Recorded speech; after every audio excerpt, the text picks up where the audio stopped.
Welcome back to our panel session this afternoon, where we're going to discuss building a diverse digital business in a post-pandemic world. I'm going to save the introductions for the panelists themselves to introduce themselves, but I'm just going to start with introducing Mo Isap from Host, from IM 4.0, from Star Academies. The list is endless, but who is going to host our panel this afternoon. Thanks, Mo.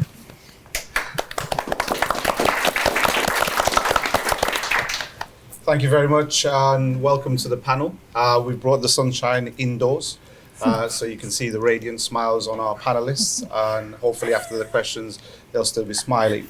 So it's a pleasure for me to host this because diversity and inclusion is fundamental to my business and to everything that I've done in my career, and it's great to see companies and employers who are really actively doing that on the ground, and today we'll learn more about what that looks like and the challenges we as employers face into ensuring that the fair access point to the opportunities that technology and digital present are equal for everyone. So it's a pleasure to have a panel of great pioneers here, and if I may just go down the panel for the panelists to introduce yourselves. Hi everybody, I'm Rituja. I'm a Senior Enterprise Project Manager at Deliveroo, and I'm very excited to be here. My name is Ewan Aitken. I'm the Chief Operating Officer for Zigafore. I'm Zara Waters. I'm the People and Culture Manager at Fuuse in Lancaster. My name is Richard Stoddart. I'm the Business Director at Redmoor Health. Fantastic. So I'll go around and ask a question each to the panelists, and we'll then open up to more questions. First question to you, Rituja. In terms of a new world order in terms of hybrid working, people working from home as well as in the office. How is your organization tackling the challenges that poses, particularly for that diverse community, and ensuring that people who may be previously digitally excluded are able to be as productive from home as they could be in the office? For sure, I think flexible working has presented lots of new opportunities, in fact, that are also just as commercially viable. At Deliveroo, I think just the nature of the business has been such that, you've got to be able to work from wherever, really. And we are based in tens of different markets around the world. And it's never been the sort of mentality that you'd have to come in or you have to be co-located for innovation to happen. So that, I think, really serves the business model on its own. But COVID has almost mandated these things. And I think Deliveroo has pivoted in the sense of we have all sorts of contracts depending on how people want to work. So people can choose to work completely remotely, be hybrid, or decide to spend a lot more time in the office by choice. In fact, the business has acquired more office space, which is different to what's happening in the world, and not because they want people to come back, but more because it just shows how much the business is growing. And I think for me personally, flexible working just means that I can lead a life that I want to. I have a day job is the way I think of these things, and I do lots of little side hustles on the side, and being at home and being able to choose when I go in and out gives me the flexibility to get more involved even with the business, So there are days, Tuesdays and Thursdays, I'll go into the office and I'm going to this conference and this networking event after, and I'll tell Deliveroo about it. And they're a lot more excited about it. And I think that kind of gives everybody truly an opportunity where they don't just choose what to do, but they can actually add on to their working day and just do more, I think. Fantastic. Ewan, in terms of the challenge that diversity poses to employers, we understand that, bringing a diverse workforce, we have to start somewhere, and that means entry-level jobs. But then there is a real, imperative for businesses to get the job done today. Yeah. So how do you, as an employer and as an organization, and where do you sort of sit when it comes to the balance between, people and engineers and skilled people for today, but at the same time investing in that future workforce that allows you to future-proof the organization? Yeah, so we've taken quite a a relatively flexible approach to the way that we work with members of the team. So we've got two sides of the business. We've got our business down in London where all of our kind of development work takes place, and the developers that we've brought in, everybody's come into the business as a junior role or new to development. So we have very much kind of nurtured that. One of our developers, probably not too dissimilar to yourself, has actually come from a banking background, been to university, did a degree, went into banking, worked in banking for years, and decided to self-teach herself development. So she'd started working on kind of short courses, came to us wanting to start, again, as part of that process, we've had to be patient with her to give her the time to learn what she's doing. And again, she joined us in the middle of COVID. So it's, at that point, we were all working from home as well. So she actually started with the company in a brand new industry, brand new skill set in an environment where she couldn't be actually with us in the office. And again, for the other members of the team, we've got our own software platform. So whilst the development side, there's coding practices and things that they can learn about from that side. When it comes to the customer facing aspect, the sales, the customer service, the marketing, people are having to learn new things all day, every day. And again, it's trying to encourage that ability for people to go and learn. So the people in our marketing team tend to spend Fridays doing courses online and things, self-developing, their own skill sets. And that's something that we try and encourage. We've got quite significant aspirations in terms of growth within the business. But we know that in order for us to be able to do that, we've got to really bring people in from all different levels and all different walks of life as well into the mix. And Zara, for yourselves, everything's changed in terms of the world of work. Mm-hmm. How have your organization adapted your HR recruitment policies to be able to then encourage more diversity into your workforce? Yeah, well, the business where I work at Fuuse, I've only actually been there 6 months. It's quite a new business, only been going for a couple of years. And our staff have always been remote working. It's something that they've done from the get-go because the business started as COVID happened. We had the conversation with people, they wanted to work remotely. So for us, we're very much looking for just the right people for the business, no matter where they're based, which I think has really helped us attract the right people, the right culture, and just get the best team behind us that can come in and develop and progress and help. As a business, we're going from a start-up through to scale-up. We've had quite significant investment. So it's quite a challenge in itself to make sure that we're not just rushing to recruit people, because they're local or they can do the job. We're more about making sure that it's the right fit from a variety of backgrounds. One thing we do try and encourage are face-to-face meetings every quarter. And I literally said to the CEO the other week when we were there, it was amazing to be sat around the table and just see the variety of just everybody was from such different backgrounds and different parts of the UK, different parts of the world actually. And just to see that come together as one was just brilliant, I thought, because I'm from Blackpool. Everyone is normally very local, around the corner, knows everybody else. And to be sat around the table and it was such a variety of people, I think was bringing such great ideas to the table of how the business can progress and develop, and that was really exciting to see. So that's something we're kind of trying to push forwards with from a recruitment perspective now, ensuring that we are open, we're getting out there and we can attract the right people really, no matter what background they're from. Brilliant. And good plug for Blackpool, capital of Lancashire. Yeah, everyone loves Blackpool. So Richard, just touching on that point that Zara sort of spoke about, local talent and inspiring, local residents, citizens. You're a proud Lancastrian business, similarly scaling, award-winning, obviously now. How are you ensuring that you're reaching those local people to be inspired into your organisation and the sector that you represent? So what we do first and foremost, excuse me, we do a lot of work with the Juice Academy around here, bringing local apprentices. We've recently taken on 2 lads to our new social media managed service, and they're absolutely fantastic from a technical point of view. You could drop them in straight away and they're off and flying. Where you've got to shape and mould them is the day-to-day, how you behave in an office and looking after your own work plan, customer service. So this is the thing where we do shape them.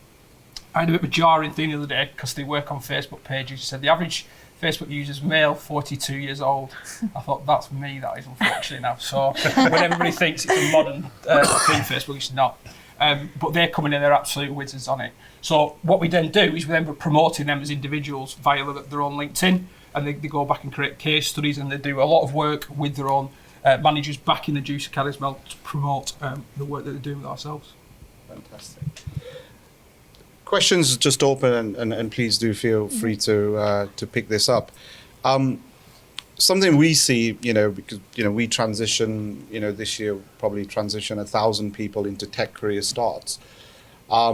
This conception about what constitutes core skills. And when we're talking about, upskilling, career changing, there's a sort of, a definition needed to what employers see as core skills and what are technical skills which can be taught. And how do you see that, and how would you define when you see individuals to be able to, speak to them on the level to say you do have core skills, whether you know it or not, which are life skills and things that are important to an employer. These other skills are things that can be trained and taught. Do you see that happening with your new recruits and employers? Absolutely. Just to give you a really good example, we have one-to-ones, obviously, with the new team members. And one of them openly admitted, we're going into the office and I'm quite nervous about sitting next to the CEO. And it's Mark, who I've known for years, and he knows everybody within the business. And that was the first time we'd ever heard it. And we had a little chuckle amongst the senior leadership team, it's only Mark, but it's a real thing that exists. Yeah. So, right, how do we actually address this? So one of the things that we do within the social media team, when they're coming in now, we always make sure there's 3 or 4 of them in there. They're not coming in individually. And people are often really quick to criticise somebody. When they do something well, we ensure that Mark gets copied in, even if it's some feedback from practice saying, this Facebook page was created in a day. We'll copy and say thank you, and I'll just forward it on saying, Mark, just to let you know, this has been done today by this colleague, and I'll let him know that. So when he comes in, he's got something directly can ask him about work as well. Anyone else want to? I think it's a difficult question to answer because I think for different kind of roles and functions in the business, there's different kind of core skills that those roles require, and it doesn't always necessarily need an individual to have all those core skills. It's about that DNA makeup of the team. The reality of it is there's lots of people out there that perhaps are short of confidence, but everybody's got skills that they can bring to the table, and those skills can be used, reutilised, repackaged, and again, sort of re-exploring some of those existing skills and applying them in other ways in the business. We essentially our software platform it's a CRM at its core, but there's a lot of things that it does. It's a really technical product, but it's easy for the end user to use. For us, bringing kind of younger generation, Gen Z, into the business, they've got really good technical skills and competencies. They can pick up the software really quickly. But because of where that software kind of fits within customers' businesses and things, when you get into the more mature generation, they've got more work experience, they've got more business experience, they understand how that side of things works, and sometimes it's just about kind of blending those two kind of core skill sets together. I think sort of gives you the best makeup in the team. Fantastic. And maybe to Zara and Rituja to pick up on this, we talk about diversity in recruitment, but also about retention, and particularly about individuals who may feel marginalized in the workforce, and because they're the only person of ethnicity or female or from a particular background. What sort of things are you guys looking to, or you've already got implemented or looking to do to ensure that you can retain those individuals and for them not to feel marginalized in the workforce? I think I'll go first, Yes, Zara. I think it links up a little bit to your last question. I think at Deliveroo we have about 12 sets of values. Not one person can have all 12, but if somebody shows, a few of those values, then, they'd be a great fit. And I think core skills, if you truly ask me, I'd almost say problem solving, critical thinking, being able to think for themselves, and the last one's just being human. I think these are the core skills that you really need in somebody, because everything else is very business focused, right? Like Human said, I think you come into the business, you learn their entire tech stack. You learn, whatever software it is that they use, because there's so much out there. So, for example, you could be hiring a Python developer. Sure, they need to know Python, right? But they could come in and you apply it in very different ways. So what's the point in expecting to bring somebody on who knows it all? Because you're never going to find that. So I think in terms of recruitment, I think Deliveroo is quite good at still being a startup in a way, when it comes to that mindset. I was on an interview training yesterday at Deliveroo, because I'm usually an interviewer. I'm not directly a manager or recruiter yet, but I do interview people, and they actively ask us not to look at CVs. They truly want you to avoid. Sometimes the recruiter will actually hide the CV entirely. We use Greenhouse for recruitment purposes. So I don't see a CV before somebody comes through. I just know that their name and what role they're coming in for. And usually I'll be interviewing somebody who will probably be a peer or is coming into the project management product world. And I am supposed to judge them based on the competency questions, perhaps what they've done in their previous experience that probably has nothing to do with Deliveroo, right? Because how many other Deliveroos are there? And nobody's ever going to know what we do, and nobody's going to come into that interview being like a perfect person for Deliveroo. I think that's one way to kind of avoid unconscious bias at all. And then finally, I think the other thing we do is we try to standardize the process and how we are judging people and their skills. As we look at these 12 values, as an interviewer, you're supposed to write down as feedback the 3 values that you thought this person showed. And then each organization within Deliveroo has different elements of it. So we have rider operations, we have consumer, I work in the partner world. Again, none of this means anything, right? Because it's very business specific. And for each of the organizations, we have certain values that mean a little bit more. And then we just see if that person shows those values. And I think all skills are transferable, if you ask me. So, Zara? I think from a retention perspective, obviously that's a concern all the time for us. We're constantly battling, trying to get people in, because there's so many other businesses that want that one person. So it's how can we sell ourselves to be the person for them, and then not only to get them, but then to keep them. I think for us, it's just about communication is a massive one. I mean, we're quite a small business. There's 48 people now. We just ensure that we've always got the open lines of communication. We're involving staff in all departments, all levels, in the decision making. I think that helps, because I think if the senior leadership team are making decisions and not involving the individuals, that can have a negative impact. So I think for us it's just about the consistency and communication throughout the business, making sure that everybody is going towards the same goal, and if not, then we're aware of it and we can deal with it as it comes, really. In terms of, we're talking here about recruiting and attracting diverse talent. How do you see the world of formal education, qualifications, sitting into that space where previously the view for any HR would be degree level or a specific qualification? Now we're thinking about saying, well, we may put that. Where does that sit in tandem with that disruptive approach about trying to see the person and not necessarily where they've been? I think we probably focus less on qualifications now. For us, it's much more about finding the right person. We will build a role around that person sometimes. We don't try and fit them into this is a job description, you have to fit this, and this. If it's the right person, we will provide the training for them and development. So I don't really look at the qualifications, to be honest, in the background. I think that's absolutely spot on as well. We've got a really good example of a girl in our team She was previously she worked as a receptionist up in Cumbria, and she'd literally hit her limit at 23. She couldn't see a career path at all. But we're told she's absolutely brilliant. She's got 100 ideas, but the practice manager's not interested in them. So we approached her and said, would you like to come and work with us? She had a colleague who was working with us as well. She's now shaping virtual clinics, virtual admin clinics across the NHS, across the entire country. She's contributing to that now. She just says, I cannot believe the places, the conversations I'm in. And she's giving frontline examples of previously she would have been sat in Cumbria behind that desk. Yeah. So should it be the case that I hope there's no vice chancellors of any universities in this? Should they be quaking in their boots then from that, guys? I think, sorry. No, go on, please. I'll go first. I think unless you're my doctor, I'm just trying to think. I'm sure there's other careers that, of course, requires formal qualification. But I really do think that it's... Pilot. True.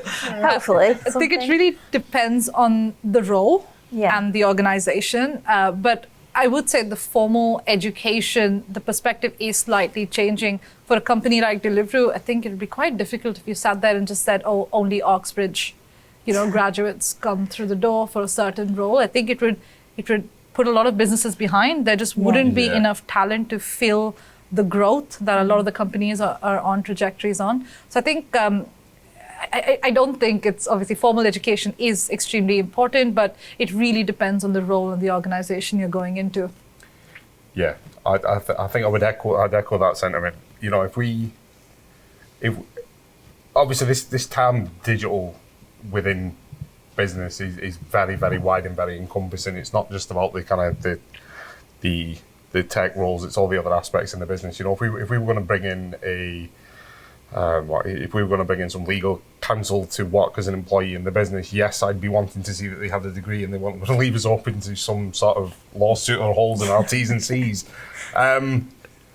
But I think for the majority of roles, no, I don't necessarily think it's relevant. I think it ultimately comes down to people's personalities, skill sets, just their general traits, their life experience, the work experience. It's much, much, much more important in practical terms. I mean, I've seen tech companies who insist on salespeople having bachelor's degrees and things, but realistically, I can't necessarily see the need for it. If I can just add to that as well, I think if you hire somebody into an organization and then you think that formal education is a requirement, I think the responsibility should perhaps sometimes rest with the organization and the employers. So if you thought that having formal education would improve what you would get out of an individual in a particular role, then that's an option. I'm just waiting for somebody to allow me to go do an MBA, to be honest with you. But I do think that that's a fantastic way to invest in an individual as well. But it shouldn't be a barrier. I think not everybody has access to formal education in the same way. So I think we're reaching this sort of a time limit here, but I'll just sort of ask you guys to succinctly answer this one question. We're in an amazing place in Lancashire, significant investment that the Lancashire LEP and government is making to unlock the potential of our individual citizens within our communities to take these brilliant opportunities and create prosperity for their families and their communities. If you were to be given, you were around the cabinet table and there was one thing that you had the ability to influence around, policy and education and investment in training and skills to ensure that diversity does happen, what would be that one thing? And just sort of quickly go around. I think from my perspective, it would probably be investing in skills boot camps. So identifying what it is that a region, an organization, a sector needs and creating those learning opportunities that are often available free of cost and allowing people to just do what they want to do and learn on the go. So I would say I really like the whole apprenticeship style model where these, you're working and learning at the same time. practical stuff that fits the business, but the experience around that so far has been things are a little bit disjointed and overly convoluted in terms of that delivery of apprenticeships. They've now introduced T-levels, and they made this whole thing a lot more complex than it needs to be. My one thing would be that needs to be kind of re-simplified, and so educating children out of school and through that path. And yeah, that would be the one for me. It's all very similar on the education background, but just from today when we were talking about what the children are learning in school, because I was saying around my table, I was at sorry, I'm going way off topic now. My daughter was at school, and it was what I'm going to be when I'm older, and all the boys wanted to be footballers, the 9. The girls all wanted to be nurses or stay-at-home mums. And because that was kind of encouraged, perhaps in class, I'm not too sure. But I've been looking at my 9-year-old daughter doing coding and things like that, because I think it's brilliant. So for me, it is to just introduce the digital side at a much younger age, so that they actually have that awareness and can see that there are other pathways apart from the next, whoever the footballer is. Absolutely. Yeah. Female footballers. Yeah. Excuse me, for me it would be the financial burden of going to the university and education. That is a massive barrier straight away. They'll just wipe a lot of people out. Now, I can't turn around and say, yeah, free education for all. I might get voted out back out potentially. But can business share the burden as well? Can they invest in an individual at a young age and say, right, we're going to invest in this, so you're not going to walk away with £30,000 worth of debt. That's a route I go down. Fantastic. Well, thank you very much, guys. I think we'll open it up if there's any questions from the room or online. So we've got a question. Do you want to? Yeah, go on. Is there, shall I do the? Well, they sacked Jeremy Kyle, so I'll just. Sort of...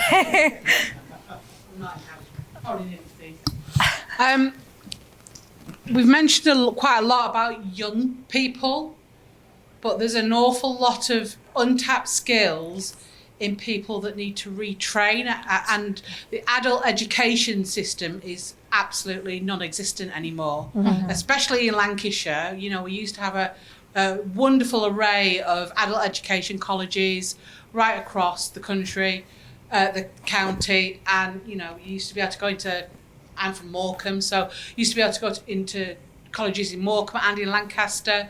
Now you have to go to Burnley if you want to do an adult education course. How much is that needed? Reskilling people into digital, where old jobs are fading away. Do we need more of that, and how do we get it? That one for you, Kerry, as well. Is there any more questions in the room? Right, I'll stay here. Kerry, do you want to?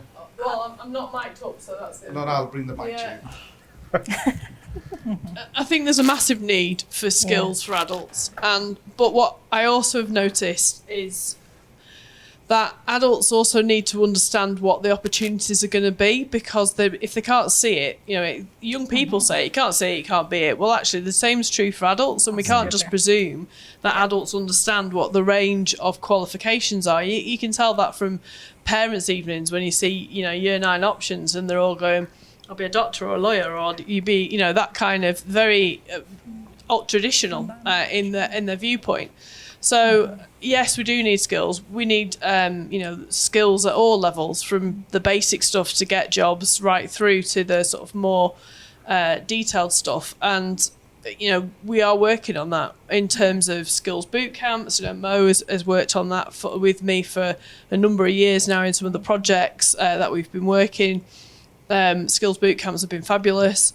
Not necessarily the only way or the only option of getting people into it, but it is an option to get particularly adults into those careers and trying to open doors for people to change careers in the way. So yes, we do, and there is more to be done, but we're trying for that, really. I can go next if that's okay. Just to add on to that, I think similar to skills boot camps, one of the other things that a lot of employers are doing, Deliveroo does, is a return to work scheme.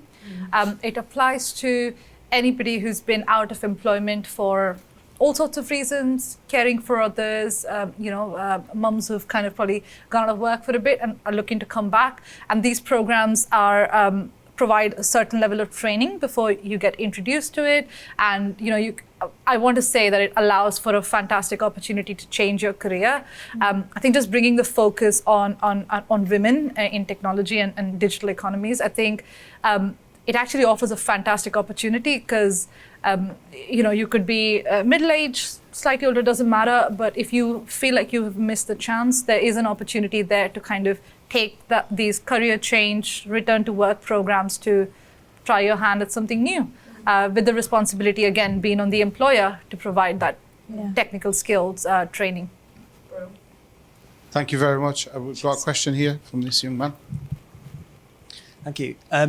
So I work for a SME software business. So my question is, do you use recruiters for recruiting? And if not, what does your recruitment strategy look like? So we don't at the moment. But to be honest, our Northwest recruitment strategy has been very loose somewhat, and it's been more about pre-existing networks of individuals that have come to join us. We have started and opened a lot of dialogue with the colleges regarding apprenticeships.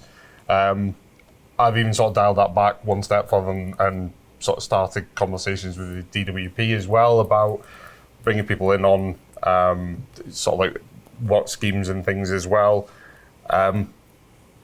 It's probably not. It doesn't sound like a fantastic strategy when you say it out loud. But I think the trick I would say is networking.